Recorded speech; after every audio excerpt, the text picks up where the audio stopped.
हमारे देश में एंशिएंट टाइम्स में आर्यभट्ट जैसे महान मैथमेटिशियन हुए हैं, जो कि एक एस्ट्रोनॉमर भी थे, जिन्होंने आज से करीब 2500 साल पहले एक्लिप्स के बारे में बताया था। सुश्रुता जैसे महान फिजिशियन थे, जिन्होंने मेडिसिन पर सुश्रुता संहिता लिखी। मॉडर्न टाइम्स में रामानुजन, सीवी रमन और डॉक्टर एपीजे अब्दुल कलाम जैसी महान हस्तियां रही है। वेंकी रामकृष्णन को 2009 में केमिस्ट्री के लिए नोबेल प्राइज मिला। और केवल साइंस की बात नहीं है, देश में कितने ही महान आर्टिस्ट भी रहे हैं। करीबन 2000 साल पहले भारत मुनि के द्वारा नाट्य शास्त्र जैसी किताबें लिखी गई, जिसमें थिएटर और म्यूजिक की टेक्निक्स के बारे में बताया गया। कालिदास ने अभिज्ञान शाकुंतलम और मेघदूत जैसे नाटक लिखे। मॉडर्न टाइम्स में भी गालिब और दिनकर जैसे कवि रहे हैं। रविंद्रनाथ टैगोर और प्रेमचंद जैसे कहानीकार, उस्ताद अमजद अली खान, पंडित भीमसेन जोशी, किशोरी अमोनकर, बेगम अख्तर जैसे महान कलाकारों ने इंडियन म्यूजिक में चार चांद लगाए। सत्यजीत रे जैसे फिल्मकारों ने पूरी दुनिया में इंडियन सिनेमा का नाम रोशन कर दिया। इंडिया की जो फिलोसॉफी है, जहाँ केवल कंपटीशन नहीं बल्कि कोऑपरेशन मैटर करता है, सर्वे भवन्तु सुखिनः, सब लोग सुखी रहे, इसे अमर्त्य सेन ने मॉडर्न इकोनॉमिक्स में शामिल किया। वेलफेयर इकोनॉमिक्स का कॉन्सेप्ट लेकर आए और उन्हें 1998 में इकोनॉमिक्स का नोबेल प्राइज मिला। आज दुनिया भर की बड़ी बड़ी कंपनियों में, चाहे गूगल हो या माइक्रोसॉफ्ट, वहाँ हम इंडियन ओरिजिन सीईओ देख सकते हैं। ये तो बातचीत की शुरुआत है, अभी तो जाने कितना कुछ कहा जा सकता है, बताया जा सकता है, जिस पर हम इंडियन प्राउड कर सकते हैं। प्राउड फील करो, अच्छी बात है, लेकिन प्राउड फील करते हुए ये ना हो कि आप प्रॉब्लम्स को देख नहीं पा रहे हो। अगर प्रॉब्लम्स को देख नहीं पा रहे हो तो सॉल्यूशन ढूंढ नहीं पाओगे, और अगर सॉल्यूशन नहीं ढूंढा गया तो यह प्रॉब्लम देश को दीमक की तरह खाती रहेगी। ऐसी ही एक प्रॉब्लम है इंडियन एजुकेशन में। चाहे कोई गांव में रहता हो या शहर में, चाहे कोई बूढ़ा हो या जवान, चाहे कोई किसी भी पॉलिटिकल आइडियोलॉजी को सब्सक्राइब करता हो, लेकिन यह बात तो ऑलमोस्ट हर कोई मानेगा कि इंडियन एजुकेशन में प्रॉब्लम तो है। इसीलिए खान सर ने बात कही है, जो एक डायलॉग की तरह हिट हो गई है, कि हमारे देश के एजुकेशन सिस्टम में ना तो एजुकेशन है ना ही सिस्टम है। देश में जो करीब 23% लोग इलिटरेट हैं, उनकी तो मैं बात ही नहीं कर रहा हूँ। अभी तो हम बात करें 77% लोगों की, जिन्हें लिटरेट कहा जाता है। नहीं रुकिए, प्राइमरी तक जो पढ़े हैं इनको भी हटाते हैं, 10th क्लास तक जो पढ़े हैं इनको भी छोड़िए। अब हम पहुंचते हैं उन 8.6 लोगों तक जो 12th पास कर चुके हैं, और 4.5% वो जो ग्रेजुएट्स हैं। आप इस वीडियो को देख रहे हो, शायद आप इसी कैटेगरी में आते हैं। इन लोगों के साथ में क्या प्रॉब्लम हुई? ठीक ठाक लेवल तक एजुकेशन तो मिल गई, तो फिर इनको प्रॉब्लम्स क्या हुई?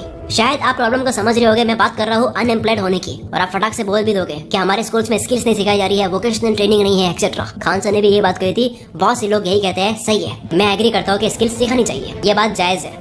बट वेट, आज इस वीडियो में मैं इससे भी गहरी प्रॉब्लम के बारे में बात करने वाला हूँ। कहीं पर इसके बारे में बात नहीं होती है, इसलिए लगा कि मुझे इस पर बात करनी चाहिए। बात चल रही है एजुकेशन सिस्टम की, तो इस पर आप चाहो तो डिटेल में पूरे एजुकेशन सिस्टम के इतिहास, सिस्टम, कमियां, पॉलिसी, सबके बारे में जान सकते हैं। कुकू एफएम पर ऑडियो बुक है जिसका नाम है Indian education system beginning and development, जो कि हिंदी में। जैसे शुरुआत में हमने एंशिएंट टाइम की बात करी थी, तो इसके बारे में भी इस ऑडियो बुक में डिटेल में बता रखा है। और इसी तरह यहाँ 10,000 से भी ज्यादा ऑडियो बुक्स अवेलेबल है काफी कैटेगरीज में, जैसे की बिजनेस, रिलेशन, सेल्फ हेल्प और ओरिजिनल कैटेगरी भी है। मेंबरशिप लेते वक्त कूपन कोड अगर आप एंटर करते हो CM50, तो आपको 50% ऑफ मिलेगा फर्स्ट मंथ की सब्सक्रिप्शन में, यानी कि 49 रुपीज में 10,000 ऑडियो बुक्स का एक्सेस। आप स्क्रीन पर QR को स्कैन करके भी इंस्टॉल कर सकते हो, बाकी लिंक आपको डिस्क्रिप्शन में मिल जाएगा। आज वो वीडियो की तरफ अब जानते हैं कि क्या प्रॉब्लम है एजुकेशन सिस्टम में। तैयार है सारे लोग सुनने को, आईना देखने को? प्रॉब्लम यह है कि एक डॉक्टर कलाम पर हम इतना गर्व करते हैं, तो फिर देश में हजारों डॉक्टर कलाम क्यों नहीं है? मैकडॉनल्ड्स में बर्गर ठूस रहे 2 कॉलेज के लड़के साइंस के बारे में बात क्यों नहीं कर रहे हैं? आम लोगों में ग्रेटनेस की कमी है, ये तो एक बात है, लेकिन इससे बड़ी बात यह है कि उनमें ग्रेटनेस का ख्वाब तक नहीं आता है। नोबेल प्राइज उनके लिए क्या है? बस 2 मार्क्स का question. Nobel prize, Booker's prize, Magsaysay award, Oscar, Pulitzer, ये सब उनके लिए क्या है? 2 मार्क्स के कुछ और क्वेश्चंस। रट्टा मारो कि इस साल का नोबेल प्राइज किसे मिला, एग्जाम में लिख दो, 2 मार्क्स पाओ, 2 मार्क्स में पूरी जिंदगी लुटा दो। और ये तो कभी सोचा ही नहीं कि हम भी तो अवार्ड जीत सकते हैं। उतनी नीट नॉलेज नहीं है, कॉन्फिडेंस नहीं है। अरे ये तो बात की बात है, इन लोगों के तो दिमाग में ही नहीं आया अवार्ड जीतने का। अवार्ड अपने आप में इम्पोर्टेंट नहीं है, लेकिन जिस बात के लिए अवार्ड मिल रहा है, science, maths, economics, literature, journalism, cinema, ऐसे किसी फील्ड में जो उनकी कॉन्ट्रीब्यूशन है, वो है ग्रेटनेस। ये सब अवार्ड केवल उन ग्रेटनेस का रिकॉग्निशन है। बताओ, दिमाग में कभी आया कि मैं भी साइंटिफिक इन्वेंशन करूं, कैंसर का इलाज ढूंढकर बताऊं दुनिया को? किसान जो फसल उगाते हैं, कुछ एग्रीकल्चरल रिसर्च पर उनकी क्रॉप यील्ड को बढ़ाने का तरीका बताओ। कल्पना चावला की तरह अंतरिक्ष में उड़ जाओ। आर्यभट्ट पर गर्व करते हैं ना, तो कभी उनकी तरह कोई डिस्कवरी करने का दिमाग में आया? सोचो, रविंद्रनाथ टैगोर ने 14 नॉवल लिखे, 100 से ज्यादा कहानियां, सैकड़ों कविताएं और 2200 से ज्यादा गाने, जो आज तक भी गाए जा रहे हैं, सुने जा रहे हैं। एग्जाम में पूछा गया कि चौखेर बानी किसने लिखा, आपने आंसर लिख दिया टैगोर, 2 मार्क्स के लिए, बात खत्म। कभी दिमाग लगाया ही नहीं कि मैं भी ऐसी नॉवेल लिखूं। कैसे आएगा दिमाग में?